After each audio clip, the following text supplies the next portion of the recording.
Very good morning to all student. Once again आपका बहुत बहुत स्वागत है आपके प्यारे से YouTube channel Saraswati tuition academy में। और स्टूडेंट आज हम डिस्कस करने जा रहे हैं काफ़ी इंपॉर्टेंट चैप्टर है, chapter number 7 P block element. देखिए स्टूडेंट, आज का जो वीडियो लेक्चर होगा मेरा वो इंट्रोडक्टिव होगा केवल, ठीक है। लेकिन मैं इसमें आपको इतना ब्रीफ नॉलेज दूंगा स्टूडेंट कि जो आपको पी ब्लॉक एलिमेंट या फिर डी और एफ ब्लॉक एलिमेंट पढ़ने के लिए या फिर पीरियोडिक टेबल को अच्छे से अंडरस्टैंड करने के लिए बहुत ज़्यादा इंपॉर्टेंट होगा, ठीक है स्टूडेंट। ये नॉलेज आपको होना ही चाहिए जो कि आपको डायरेक्टली आपके बुकों से नहीं मिलेगा, इसलिए आप मेरे साथ बने रहिए और मैं आपको दे रहा हूँ। इंट्रोडक्शन से स्टार्ट कर रहे हैं हम इसका, ठीक है, कि पी ब्लॉक होता है क्या। देखिए हम केवल पी ब्लॉक को ही लेके नहीं चलेंगे यहाँ पे, ठीक है, और ग्रुप की बात करते चलेंगे, ठीक है, और ब्लॉक्स की हम बात करते चलेंगे। देखिए सबसे पहले आप ये समझ लीजिए कि जो पी ब्लॉक है वो एक पार्ट है किसका, पीरियोडिक टेबल का। और पीरियोडिक टेबल होती क्या है, periodic table is a very useful for studying the behaviour of element. अगर आपको स्टूडेंट देखिए, जैसे मैंने यहाँ पे मैं हमेशा यूज करता हूँ पीरियोडिक टेबल, है ना, तो इस पीरियोडिक टेबल में कुछ अगर मैं आपको दिखाऊं तो कुछ इस टाइप का, यहाँ पे इनिशियली जो होते हैं वो एस ब्लॉक, ठीक है, फिर डी ब्लॉक, फिर इधर ये पी ब्लॉक, एंड रेस्ट में आपके लास्ट में जो आते हैं वो होते हैं आपके एफ ब्लॉक। ये सीरीज, ऐसा कुछ सीरीज का पैटर्न होता है आपका, ठीक है स्टूडेंट। ये होती है हमारी पीरियोडिक टेबल। तो इसमें यहाँ पे जो साइड पे आ रहा है उसको आप कहते हैं पी ब्लॉक, ठीक है। यहाँ मिडिल में जो होते हैं स्टूडेंट उसको हम कहते हैं डी ब्लॉक, इसको हम कहते हैं यहाँ पे एस ब्लॉक, ठीक है student. S block, D block, ये हो गया हमारा पी ब्लॉक, और स्टूडेंट यहाँ पे आपका जो आता है वो होता है एफ ब्लॉक। आई होप आपके पास केमिस्ट्री बुकों पे बनी हो, और अगर नहीं बनी होगी तो किसी न किसी रेफरेंस वगैरह में आपको इसका डायग्राम जरूर मिल जाएगा, पी ब्लॉक होती क्या, वो पीरियोडिक टेबल होती कैसे है, ठीक है स्टूडेंट।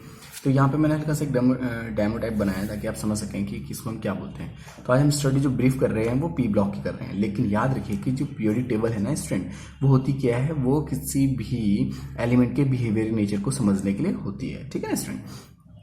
अब देखिए स्टूडेंट कि आपको ये समझना है, यहाँ से इंट्रोडक्शन से अगर हम लेके चलें कि periodic table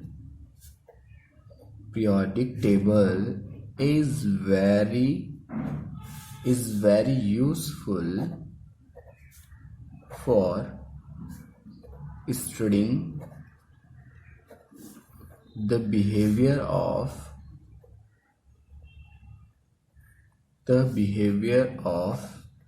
element and of various group। देखिए ये है पीरियोडिक टेबल्स। एक पीरियोडिक टेबल ये डिफाइन करती है कि आप डिफरेंट एलिमेंट की स्टडी कर सकें। देखिए स्टूडेंट एक चीज हमेशा समझ लीजिए, अगर आप किसी भी चीज को ब्रीफली समझ रहे हैं ना स्टूडेंट, तो आपको थोड़ा सा पेशेंस रखना होगा। ऐसा नहीं कि हमने किसी और ये देखा कि P block element directly 1 minute में हम समझ जाएंगे, ऐसा नहीं है स्टूडेंट। आपको डीपली उतरना पड़ेगा उसको समझने के लिए। अब मैं कोशिश करूंगा कि आपको जितना ज्यादा हो सके उतना ज्यादा नॉलेज दो इसका, ठीक है स्टूडेंट। आप ये याद रखिए स्टूडेंट बस कि जब हम इस फॉर्म में चलेंगे तो हम उसको ग्रुप कहेंगे। इस फॉर्म में आप इसको क्या कहेंगे, किसी भी चीज को ग्रुप कहा जाएगा इसको, ठीक है स्टूडेंट। ये देखिए इसको इस टाइम पे आप कहेंगे ग्रुप। तो जो पी ब्लॉक होता है उसमें होता है group 13, group 14, group 15, group 16, group 17 and group 18। P block के पास अपने कुल मिलाकर 6 क्या होते हैं स्टूडेंट, ग्रुप होते हैं पी ब्लॉक, जो कि आप यहाँ पे देख पा रहे हैं, ठीक है, ये रहा, ठीक है। अब स्टूडेंट याद रखिए कि ग्रुप 13, 14 ये तो आपके पास क्लास 11 का सिलेबस था, ठीक है। सीबीएसई ने आपका 15 भी कट करा दिया, जो कि शायद हो सकता है 11 क्लास में शिफ्ट हो गया हो। आपको जो अब मेनली पढ़ने वो पढ़ने 16, 17, 18, ठीक है स्टूडेंट। तो मैं आपको बता दूं कि जो ग्रुप 16 होता है स्टूडेंट उसको आप चैल्कोजेंस कहते हैं। इसके बारे में भी मैं आगे डिस्कस करने वाला हूं आपके साथ, ठीक है। और ग्रुप 16 जो फर्स्ट एलिमेंट होता है ग्रुप 16 का वो होता है ऑक्सीजन, सल्फर, सेलेनियम, टैलेनियम और पोलेनियम, ठीक है स्टूडेंट। इसके बाद अगर हम बात करें कि ग्रुप 16 को जो होता है स्टूडेंट हम बोलते हैं चैल्कोजेंस। क्या बोलते हैं स्टूडेंट हम उसको, चैल्कोजेंस। इसके बाद आया था हमारे पास ग्रुप 17 जिसमें हमारे पास फ्लोरीन है, क्लोरीन है, ब्रोमीन है, आयोडीन है और एस्ट्रिटीन है, ठीक है। और ग्रुप 18 में स्टूडेंट हमारे पास आई थी नोबल गैसेज होती हैं। इसमें आया था हमारा helium, neon, argon, krypton, xenon और रेडॉन, ठीक है स्टूडेंट। वैसे हीलियम जो है स्टूडेंट वो नोबल गैस की प्रॉपर्टी शो कर रहा है, तो इसलिए हम इसको यहाँ पे रखते हैं, ठीक है ना। अब देखिए स्टूडेंट, जो पी ब्लॉक है वो सबसे ज्यादा इंपॉर्टेंट है, सबसे ज्यादा, इसलिए क्लास 12th में पी ब्लॉक को डाला गया है। रीजन ये भी है स्टूडेंट कि जो पी ब्लॉक होता है ना स्टूडेंट, वो अकेले में एक रिप्रेजेंटेटिव एलिमेंट्स कहलाने वाले ग्रुप होते हैं। रीजन क्या है कि इस ब्लॉक को हम रिप्रेजेंटेटिव एलिमेंट्स क्यों बोलते हैं? देखिए स्टूडेंट, आप यहाँ पे एक पीरियोडिक टेबल देखिए, जो कि इस टाइम यहाँ पे है मेरी टेबल पे।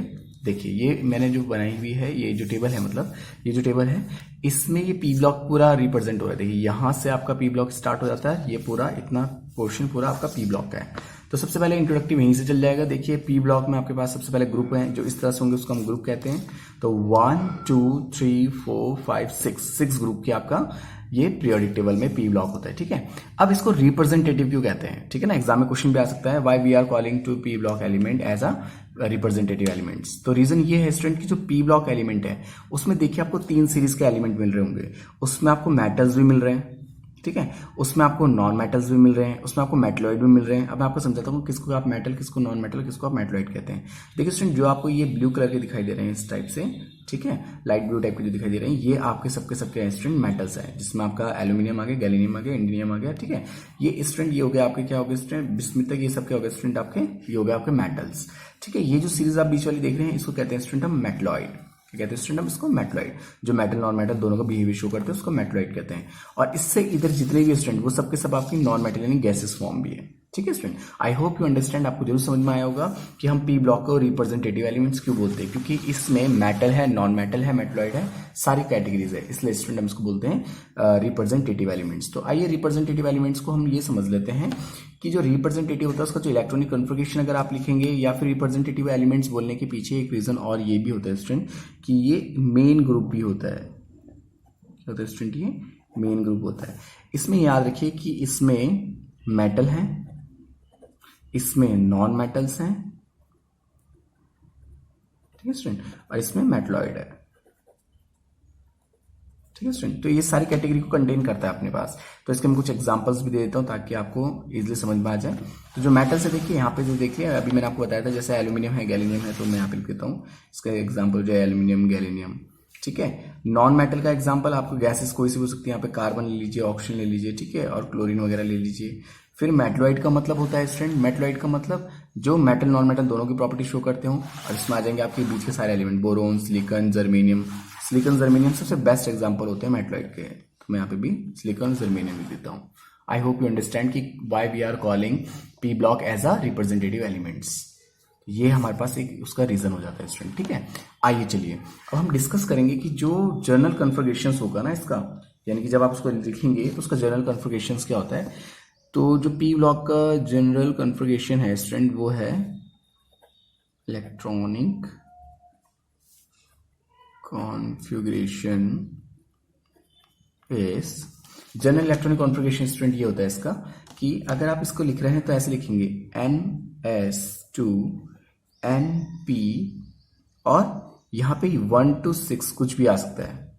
ठीक है स्टूडेंट, अब ऐसा क्यों? 1 to 6 का मतलब आपके पास जितने ग्रुप होंगे, याद रखिए किसी भी इलेक्ट्रॉनिक कन्फिगरेशन को लिख रहे हैं, फिर चाहे वो S ब्लॉक है, P ब्लॉक है, D ब्लॉक है, F ब्लॉक है, यहाँ पे जो सीरीज लिखी जाती है यानी कि उसके पास उतने ग्रुप हैं। जैसे अगर आप D ब्लॉक के लिए लिखेंगे तो वहां होगा 1 to 10, इसका मतलब उसके पास 10 ग्रुप हैं। अगर आप S ब्लॉक के लिए लिख रहे होंगे तो वहां होगा 1 to 2, यानी कि उसके पास 2 ग्रुप हैं। अगर आप F ब्लॉक के लिए लिख रहे हैं इलेक्ट्रॉनिक कन्फिगरेशन, तो वहां होगा स्टूडेंट F के ऊपर NF 1 to 14। तो याद रखिए स्टूडेंट, जितने जो सीरीज में जहां तक जाते हैं ना पैटर्न, वहां तक स्टूडेंट आपको याद रखना है कि वहां तक स्टूडेंट उसके ग्रुप हैं। ठीक है ना, तो यानी कि इसके 1 to 6 तक ग्रुप होते हैं स्टूडेंट। ठीक है, आई होप यू अंडरस्टैंड, आपको जो समझ में आया होगा। चलिए अब मैं आपको बता देता हूं कि इस सीरीज में इलेक्ट्रॉनिक कन्फिगरेशन जब आप लिख रहे होते हैं ना स्टूडेंट, तो उसमें एन का रिप्रेजेंट करते हैं। देखिए एन जो होता है ना स्टूडेंट, वो हो सकता है आपका 2 to 6, 2 to 6। अब ये 2 to 6 है क्या, ये भी समझ लीजिए। देखिए n की वैल्यू 2 और 6 तक कुछ भी हो सकती है, 2 3 4 5 6। रीजन ये है कि जो आप ये ग्रुप ध्यान से देखिए, इस पीरियोडिक टेबल को ध्यान से देखिए अगेन, यहाँ पे जो सीरीज स्टार्ट हो रही है 1 की कोई सीरीज नहीं है, क्योंकि ये तो हीलियम तो एस ब्लॉक में चला गया। ठीक है ना, एस ब्लॉक का एलिमेंट बिहेवियर इसके जैसा है, इसलिए हमने इसको यहाँ स्टेबल कर रखा है, लेकिन एक्चुअल में इसके पास फर्स्ट पीरियड है ही नहीं, इसके पास सेकंड पीरियड से स्टार्ट होती है, second, third, fourth, fifth and sixth. तो 6 तक ये चला जाता है, इसलिए स्टूडेंट हम इसको बोलते हैं 2 to 6। ठीक है, ये 2 से 6 तक हो सकता है n। ठीक है ना। अभी हम देखिए कन्फर्गेशन भी इसका ओपन करेंगे, तब आपको और ब्रीफली समझ में आएगा। आई होप यू अंडरस्टैंड स्टूडेंट। ठीक है, चलिए अब हम डिस्कस करते हैं स्टूडेंट एनोमलस बिहेवियर। ठीक है, एनोमलस बिहेवियर। अब देखिए स्टूडेंट, एनोमलस बिहेवियर क्या होता है। एनोमलस का मतलब होता है वैसे असमान। We are talk about anomalous behaviour. देखिए एनोमलस बिहेवियर है क्या। The first element of every group depart from the general group behaviours. This abnormal behaviour is called anomalous behaviour. देखिए एनोमलस का रियल मीनिंग होता है वैसे असामान्य। ठीक है, जब कोई चीज दूसरे से बिल्कुल डिफरेंट हो ना, तो हम उसको बोलते हैं ये एनोमलस है। ठीक है, केमिस्ट्री की लैंग्वेज में हम उसको बोलते हैं एनोमलस, लेकिन कॉमन लैंग्वेज में हम उसको बोलते हैं एबनॉर्मल है ना। तो याद रखिएगा कि जो भी पीरियोडिक टेबल में किसी भी ग्रुप में फर्स्ट एलिमेंट होगा स्टूडेंट, उसका बिहेवियर अदर एलिमेंट से बिल्कुल डिफरेंट होगा। रीजन क्या क्या होते हैं। फर्स्ट रीजन है स्टूडेंट कि वो साइज में स्मॉल होता है। सेकंड, उसकी एटॉमिक रेडियस बहुत स्मॉल होती है। ठीक है ना, तो इस तरह के कुछ पैटर्न्स हैं जिसके कारण हम ये बोल सकते हैं कि उनका बिहेवियर एनोमलस बिहेवियर होता है। ठीक है ना। अभी इलेक्ट्रोनेगेटिविटी की बात मैं आपके सामने ये भी नहीं कर रहा हूँ, क्योंकि आप एकदम से बहुत ज़्यादा कंफ्यूज हो जाएंगे, इसलिए हम थोड़ा थोड़ा लेके चलेंगे। इंट्रोडक्टिव लेक्चर है वैसे भी आज मेरे, इसलिए मैं केवल इंट्रोडक्टिव ही बात करूंगा। ठीक है student, I hope you understand what is the anomalous behaviour. तो मैंने अभी आपको बताया कि हर एक ग्रुप में जो फर्स्ट एलिमेंट होगा वो अपने सेकंड एलिमेंट से कुछ ना कुछ अलग होगा नेचर में। ठीक है, अब देखिए याद रखिए कि ग्रुप में सिमिलर केमिकल प्रॉपर्टी हो सकती है, लेकिन फिजिकल प्रॉपर्टी तो डिफरेंट होती है ना कुछ कुछ। तो देखिए आप ये समझ के चलिए स्टूडेंट, जैसे ऑक्सीजन है, ऑक्सीजन O2 जब बनता है, लेकिन सल्फर बनता है S8, सल्फर S2 नहीं होता है। ऑक्सीजन होता है O2 बट सल्फर होता है S2, S8। रीजन क्या है, एनोमलस बिहेवियर। अब इसी तरीके से जो नाइट्रोजन होता है ना स्टूडेंट, वो होता है आपका N2। जब आप उसे बनाते हैं तो वहां पे ट्रिपल बॉन्डिंग एक्सेस कर सकती है, लेकिन जब आप पी की बात करें, नाइट्रोजन का जस्ट बाद वाला एलिमेंट जो होता है फॉस्फोरस, उसमें आप देखेंगे कि P4 होता है। N2 नहीं लिख, आप जैसे N2 लिख सकते हैं इस तरह से आप P2 नहीं लिख सकते, आप P4 लिखना पड़ेगा आपको। तो बस ये छोटे छोटे रीजन आपको तभी समझ में आएंगे स्टूडेंट जब आप ये वीडियो लेक्चर भी ध्यान से देखते रहेंगे, और मैं कंटिन्यू पार्ट बनाता चले जाऊंगा स्टूडेंट पी ब्लॉक एलिमेंट का। आप बस ध्यान से स्टडी करते जाइए और आई होप आपको ये अच्छे से भी समझ में आते जाएंगे। ठीक है स्टूडेंट, अब चलिए अब हम बात करते हैं एम्पोथेटिक। मैंने कई बार एग्जामों में देखा है कि डायरेक्टली क्वेश्चन आया था कि व्हाट इज अ एम्पोथेटिक एलिमेंट। देखिए स्टूडेंट, आपको ये भी समझना होगा स्टूडेंट कि कुछ एलिमेंट ऐसे होंगे जिसकी कुछ प्रॉपर्टी एसिडिक कुछ बेसिक होती है। ठीक है ना स्टूडेंट, लेकिन बहुत से ऐसे सब्सटेंस होते हैं स्टूडेंट जो एक साथ दो प्रॉपर्टी शो करते हैं। ठीक है ना, तो उसी को हम कहते हैं एम्पोथेटिक सब्सटेंस। ठीक है, या फिर एलिमेंट। दिस सब्सटेंस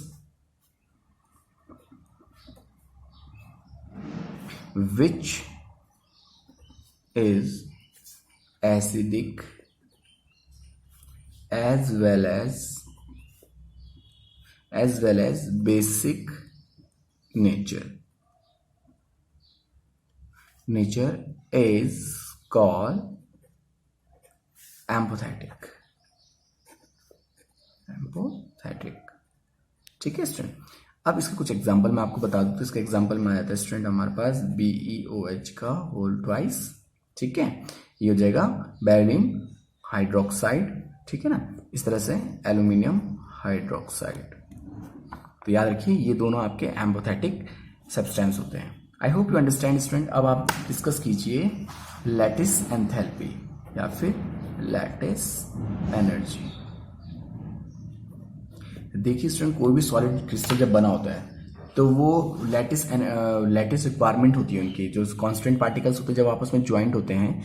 मैंने अपनी प्रीवियस लेक्चर्स में डिस्कस किया है वैसे ही, लेकिन फिर भी आप अगर आप न्यू व्यूअर हैं, पहली बार देख रहे हैं मेरे वीडियो को, तो आप समझने की कोशिश कीजिएगा स्टूडेंट कि जो लैटिस एनर्जी होती है वो होती क्या है। देखिए अगर मैं आपके सामने एक बार फटाफट से बनाने की कोशिश करता हूँ, जल्दी जल्दी आप इसको समझना। ठीक है स्टूडेंट, 1 2 3 1 2 3 1 2 3।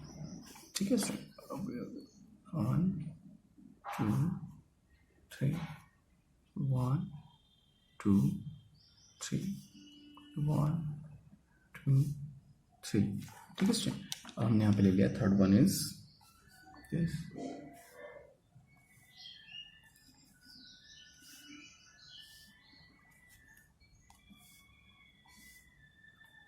अब देखिए फटाफट से देख लीजिए आप इसको, ताकि आप लोग को लैटिस एनर्जी भी समझ में आ जाए अच्छे से।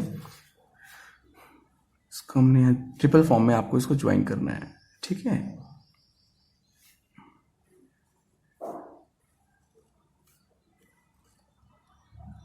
देखिए पी जो आपके पास पीरियोडिक टेबल है ना स्टूडेंट, उसकी डिटेल बहुत सारी है, बहुत सारी, लेकिन आपको रेगुलर मेरी वीडियो में अपडेट रहना पड़ेगा, तब आपको एक टॉपिक अच्छे से समझ में आ जाएगा।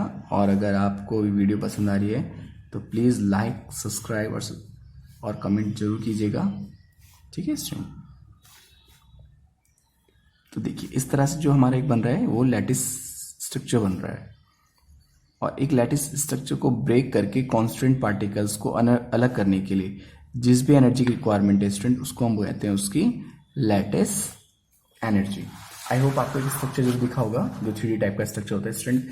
अब इस स्ट्रक्चर में जो डॉट डॉट आपने में देखे यहाँ पे जो मैंने बनाए हैं, ये डॉट डॉट वाले, ये डॉट डॉट जो है एक्चुअली में स्टूडेंट ये है कांस्टेंट पार्टिकल्स। तो बस इन कांस्टेंट पार्टिकल्स को ब्रेक करने के लिए, 1 मोल कांस्टेंट पार्टिकल्स को ब्रेक करने के लिए जितनी भी एनर्जी की रिक्वायरमेंट होती है स्टूडेंट, उसे कहते हैं लैटिस एनर्जी। देखिए मैं डेफिनेशन जरूर लिख देता हूँ क्योंकि एग्जाम में यहाँ आ सकती है। The lattice energy, the lattice energy required to break 1 mole of the crystal, ठीक है, इसी को आप क्रिस्टल बोलते हो स्टूडेंट, ठीक है, crystal lattice into constituent particles, constituent particles। देखिए जितने भी आपके इलेक्ट्रॉन, प्रोटॉन, न्यूट्रॉन्स वगैरह होते हैं इसको स्टूडेंट हम कहते हैं कॉन्स्टिट्यूएंट पार्टिकल्स। तो बस इतना से याद रखिएगा स्टूडेंट कि जब आप किसी भी लैटिस स्ट्रक्चर के 1 मोल को ब्रेक करने के लिए जितनी एनर्जी की आपको रिक्वायरमेंट है वो उसकी लैटिस एनर्जी होती है। आई होप यू अंडरस्टैंड। चलिए अब हम बढ़ते हैं नेक्स्ट। हम बढ़ गए तो अब हमारे पास आ जाता है स्टूडेंट जो कि है ऑक्सीजन फैमिली।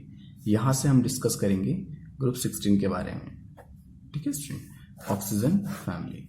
अब देखिए स्टूडेंट यहाँ से बिल्कुल डीपली आपको समझना है, मैं आपको एक एक टॉपिक बहुत डीपली समझाऊंगा और डेफिनेटली आपको हर एक चीज़ अच्छे से समझ में आएगी। बस आप चैनल के साथ बने रहिए और अच्छे से सीखिए पी ब्लॉक एलिमेंट।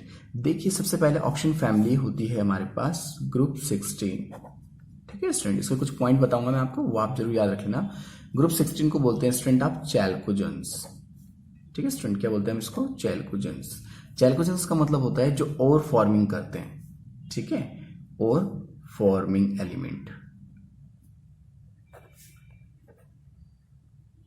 देखो आपने जरूर सुना होगा Cu2O, है ना, Cu2O यानी कि कॉपर ऑक्साइड की फॉर्म आपने सुनी होगी, और ZnS आपने सुना होगा। आपने जरूर सुना होगा Fe2O3, मैंने इसे प्रीवियस चैप्टर में ब्लास्ट फर्नेस पढ़ाई है, तो वहां पे मैंने आपको बताया था कि हेमेटाइट Fe2O3 होती है। बॉक्साइड आपने सुना होगा, है ना, एल्यूमिनियम ऑक्साइड आपने सुना होगा, Al2O3.XS2 आपने सुना होगा। इन सब में एक चीज कॉमन आप नोट कर रहे हैं, इसमें ऑक्सीजन सल्फर आ रहे हैं, ये सब के सब और है।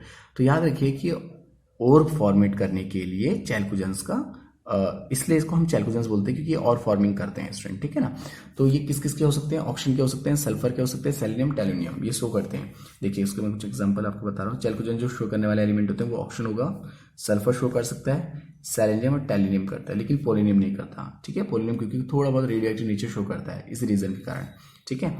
अब आ जाते हैं हम इस एलिमेंट में इस पूरे ग्रुप में कौन कौन से एलिमेंट होते हैं। तो अगर हम बात करें ग्रुप 16 की तो वो रिच है ऑक्सीजन से, सल्फर से, सेलेनियम से, टैल्यूनियम से और पोलोनियम से। चलिए मैं इनके नेम लिख देता हूँ इनके सामने ताकि आपको और अच्छे से समझ में आ जाए। ये है ऑक्सीजन, ठीक है स्टूडेंट, ये है सल्फर, ठीक है स्टूडेंट, ये है आपका सेलेनियम, ये है स्टूडेंट आपका टैल्यूरियम, ठीक है स्टूडेंट, और ये हो जाता है हमारा पोलोनियम, ठीक है स्टूडेंट। तो ये ग्रुप 16 के बारे में मैंने आपको बताया। देखिए मैंने अभी आपको पीछे प्रीवियसली में डिस्कस करा था कि कुछ एनोमलस बिहेवियर होते हैं, तो आइए वो भी साथ साथ हम डिस्कस कर लेते हैं। देखिए ऑक्सीजन में याद रखिए जो ऑक्सीजन है स्टूडेंट, हालांकि ये आगे और ब्रीफली आएगा लेकिन फिर भी आप थोड़ा सा याद रखिए, जो ऑक्सीजन है ना स्टूडेंट वो O2 हो सकता है लेकिन सल्फर होता है S8। रीजन क्या है? ऑक्सीजन शो करता है oxygen is 8, sulphur is 16, electronic configuration में बात कर रहे हैं, एटॉमिक नंबर इनका यही होता है, लेकिन ये डायटॉमिक होता है, ये पॉलीएटॉमिक होता है। यहाँ पे मैं लिख देता हूँ इट इज अ डायटॉमिक, और ये क्या होता है स्टूडेंट हमारा पॉली एटॉमिक, यानी कि बहुत सारे होते हैं।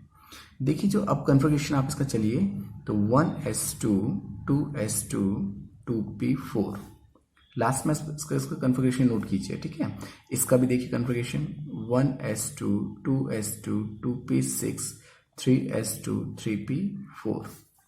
अब जो जनरल कन्फिगरेशन है आप लास्ट के दो को फॉलो कीजिए, एस स्क्वायर पी को देखिए, तो यही ऑक्सीजन का यानी कि ऑक्सीजन फैमिली जो भी ग्रुप 16 का जो कॉमन कन्फिगरेशन होगा वो होगा स्टूडेंट NS2 NP4, ठीक है। यहां से हमें एक चीज पता चल गई कि जो ग्रुप 16 होता है उसका इलेक्ट्रॉन कन्फिगरेशन होता है NS2 NP4। I hope you understand. अब चलिए आगे हम डिस्कस करते हैं। अब ये देखिए जहां पे हमने NS2 NP4 डिस्कस किया, NPA डिस्कस किया, ऑक्सीजन जो होता है हमने कहा वो O2 होता है लेकिन सल्फर S8 होता है। रीजन उसका ये है स्टूडेंट कि जब मैं ऑक्सीजन का स्ट्रक्चर बनाऊंगा तो ये ऑक्सीजन हो गए 2 1 2 3 4 5 6 1 2 3 4 5 6, और ये यहाँ से इसके 2 इलेक्ट्रॉन गेन कर लेगा, ये भी यहाँ से इसके 2 इलेक्ट्रॉन गेन करेगा। इस तरह से डायटॉमिक पॉसिबिलिटी है इक्वेशन, ठीक है। और यहाँ पे याद रखिए स्टूडेंट कि ये जो लोन पेयर हैं ये एज इट इज शो किए जा सकते हैं ऐसे, और इस बॉन्डिंग का नाम होता है स्टूडेंट पी पाई बॉन्डिंग, ठीक है। ये इस टाइप की बॉन्डिंग शो कर रहे हैं, ठीक है। अब दूसरी बात, अगर हम दूसरी तरफ चलें सल्फर को, तो सल्फर होता है हमारा S8, है ना। सल्फर होता है हमारा S8 यानी कि पॉलीएटॉमिक होता है, ठीक है ना। अब है उसी फैमिली का एलिमेंट, लेकिन देखिए इसका बिहेवियर अलग है। ये क्राउन शेप शो करता है स्टूडेंट, ठीक है। इस तरह की आपको एक शेप बनानी है जिसको आप क्राउन शेप बोलते हैं,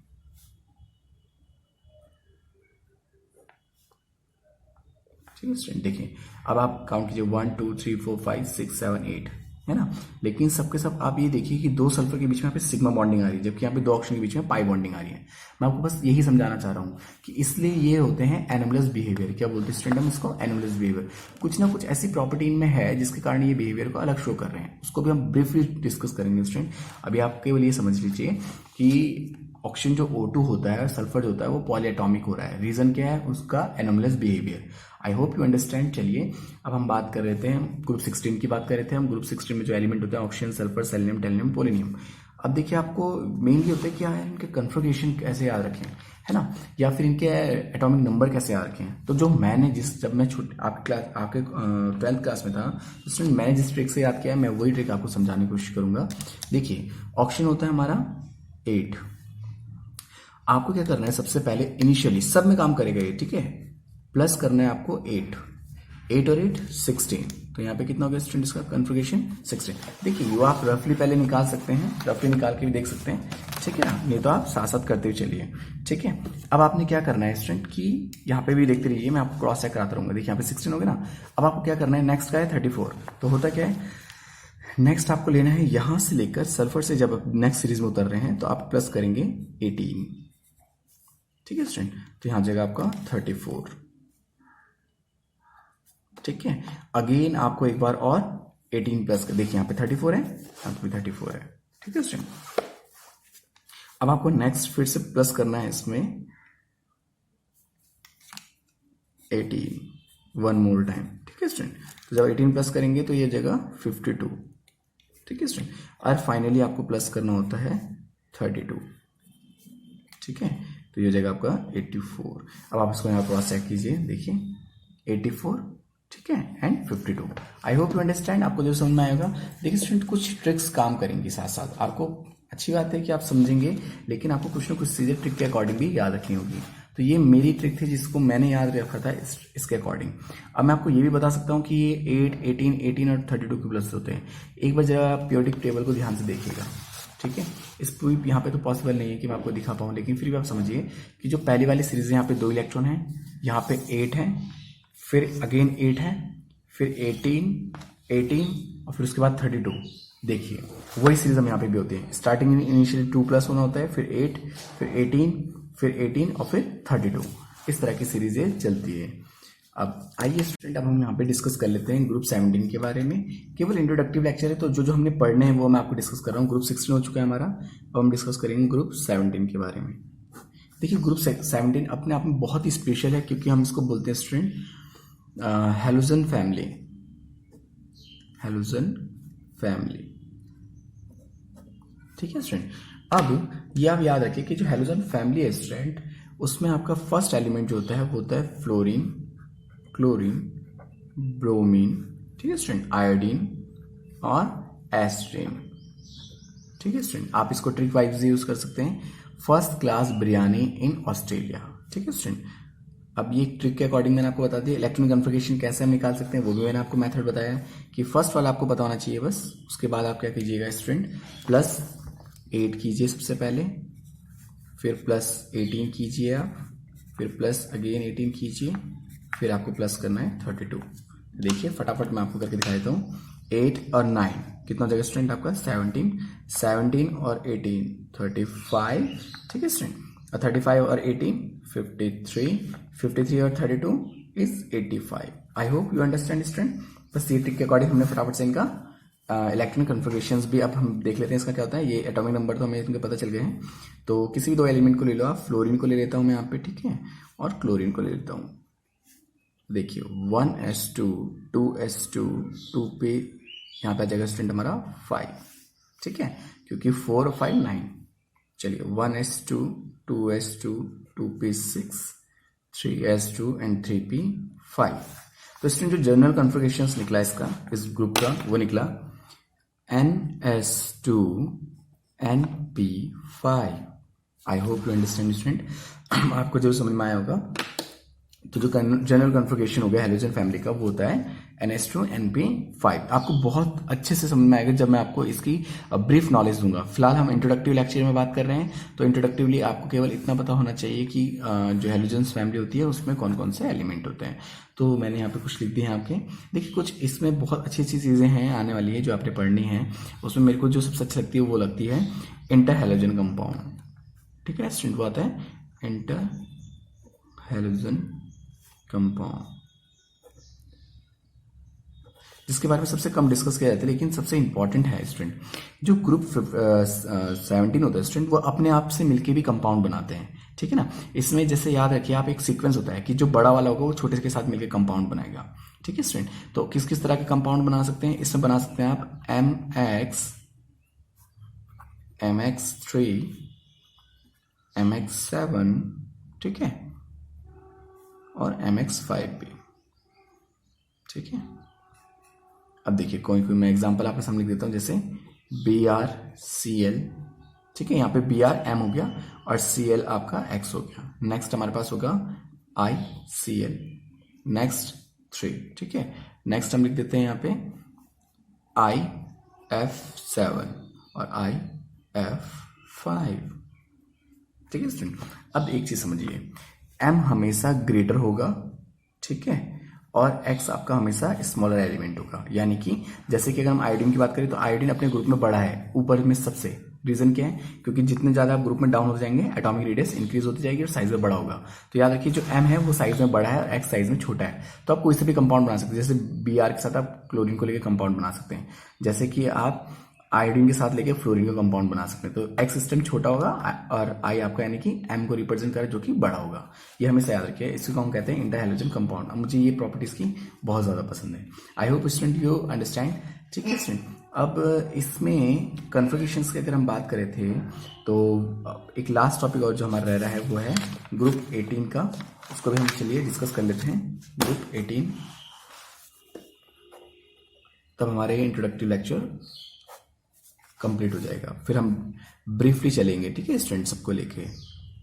फिर मैं आपको हर एक ग्रुप के बारे में डिटेल में बताऊंगा विद केमिकल फिजिकल प्रॉपर्टी। आज केवल इंट्रोडक्टिव था तो इंट्रोडक्टिव। अब हमने ग्रुप 18 को क्या नाम दिया है, नोबल गैसेस। देखिए ग्रुप 16 को चैल्कोजेंस, ग्रुप 17 को हैलोजेंस और ग्रुप 18 को नोबल गैसेस, ठीक है।